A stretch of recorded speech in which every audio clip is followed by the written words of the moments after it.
It was a quiet Sunday afternoon when a gun was pressed to Emily's head. She didn't blink, didn't tremble. Instead, she stared down the barrel and said, "You just picked the fight you'll never win." Minutes later, an old pickup truck roared into the driveway, and her father stepped out. What unfolded next was a storm of action that flipped their sleepy neighborhood upside down, and what followed will leave you questioning everything. Let's rewind to the start. Sundays in our cul-de-sac were like a postcard from a simpler time. Lawns were trimmed, birds chirped, and the hum of sprinklers blended with neighbors' laughter over iced tea. It was the kind of peace that made you forget the world's sharp edges. Emily, my wife, was in her element, kneeling in her garden. It wasn't fancy, just petunias by the mailbox, sunflowers near the porch, and a rose bush her late mother planted when we bought the house. She said gardening kept her sane, and watching her hum a country tune, soil on her gloves, I felt like the luckiest man alive. I was inside, flipping grilled cheese sandwiches, the kitchen warm with the smell of tomato soup. The door was open, letting in a breeze, and I could hear Emily shooing a squirrel from her flower bed with a laugh. Then, a black SUV screeched into our driveway. No plates, tinted windows, radiating menace. Two men climbed out, dressed in tactical gear, vests marked HOA enforcement. They weren't the usual clipboard-carrying reps. These guys moved like predators, too cocky, too armed. Emily stood, wiping her hands on her apron. "Can I help you?" she asked, polite but wary. The taller one, broad with a scar across his temple, stepped forward. "Ma'am, you're violating HOA Policy 4.3, unapproved flowers and soil misuse." Emily frowned. "We don't have an HOA. Never have." The second man, wiry with twitchy hands, snapped. "Our records say otherwise." Emily kept her cool. "We've lived here 9 years. You're in the wrong place." "We're not here to debate," the tall one barked. "This is enforcement." Emily glanced at me, now at the door, heart pounding. The shorter man unholstered a pistol and aimed it at her. "Step back, ma'am. We're seizing this property." Emily froze, her breath caught. I dropped my spatula and charged out, yelling, "What the hell are you doing?" The gunman swung toward me. "Stay back. This is legal HOA intervention." "That's not a thing," I shouted. "You're pointing a gun at my wife." The tall one sneered at Emily. "Lady, sit down and shut up before this gets ugly." That's when Emily's eyes turned to steel. "You just made the biggest mistake of your life." Before they could react, a beat-up truck roared up behind their SUV. Dust swirled as the door creaked open, and out stepped a man who changed everything. He was in his 60s, lean, with a buzzed silver head and a scar tracing his jaw. His faded army tee and combat boots screamed experience, not age. Every step was deliberate, like a panther stalking prey. Emily's voice broke, not in fear, but relief. "Dad." Colonel James Harlan didn't glance at her. His eyes locked on the men. "Step away from my daughter," he said, voice low, like a blade sliding from its sheath. The tall one laughed. "What's this, another gardener?"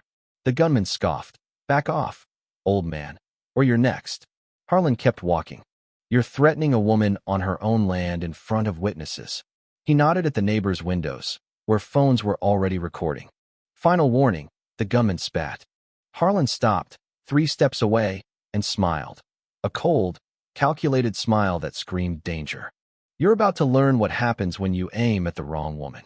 In a flash, he moved. He grabbed the gunman's wrist, twisted, and slammed an elbow into his throat. The pistol hit the ground as the man collapsed, gasping. The tall one lunged, but Harlan was faster, sweeping his legs and dropping a knee into his chest. One jab to the temple, and he was out. 10 seconds. 2 armed men down. Emily sank to her knees, finally exhaling. I ran to her, shaking. Neighbors spilled out, phones up, jaws dropped. "I got it all on video," someone yelled.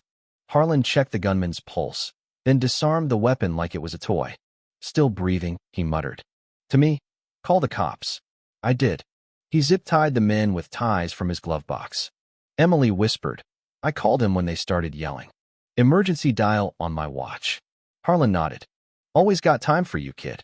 Police arrived, sirens blaring. Officers stepped out, guns drawn, then lowered them, stunned. "What happened?" one asked. "Fake HOA enforcement," I said. held a gun to my wife. This man stopped them. The cops scanned the IDs, fake. Badges, fake. The senior officer, Lieutenant Carter, shook his head. They hit 6 houses this month. You're the first to fight back. Emily's eyes widened. They targeted elderly couples? Carter nodded. Until you. The crowd grew. Videos spread online, titled Veteran Dad Obliterates Fake Cops. By sunset, it had 1 million views. Neighbors replayed the clip, murmuring in awe. Carter returned. Their SUV had a hit list. You were number 6. This was organized, scripts, fake badges, the works. Emily's hand flew to her mouth. They wanted control, Harlan said. Not money. Power. By Monday, the video hit 10 million views. News outlets looped the footage. Harlan's calm approach, the lightning-fast takedown. The mayor praised Emily's courage and vowed new laws against impersonation. Investigations uncovered a fraud ring targeting HOA-less neighborhoods. Over 30 victims came forward, elderly couples scammed, a veteran threatened, a mom's swing set stolen.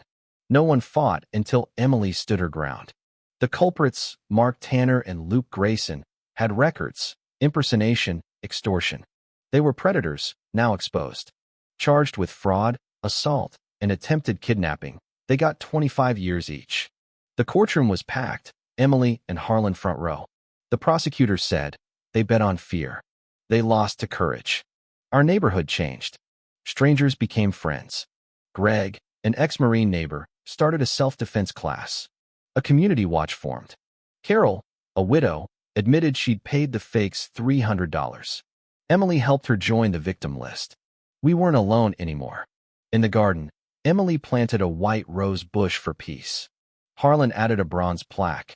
Here, truth stood. Fake power fell. Family won. Our story sparked laws, inspired classes, and reminded millions. Courage doesn't need a badge. What do you think? Should Emily have backed down? Was Harlan's response too extreme? Share your thoughts below. Let's debate what you'd do in their shoes.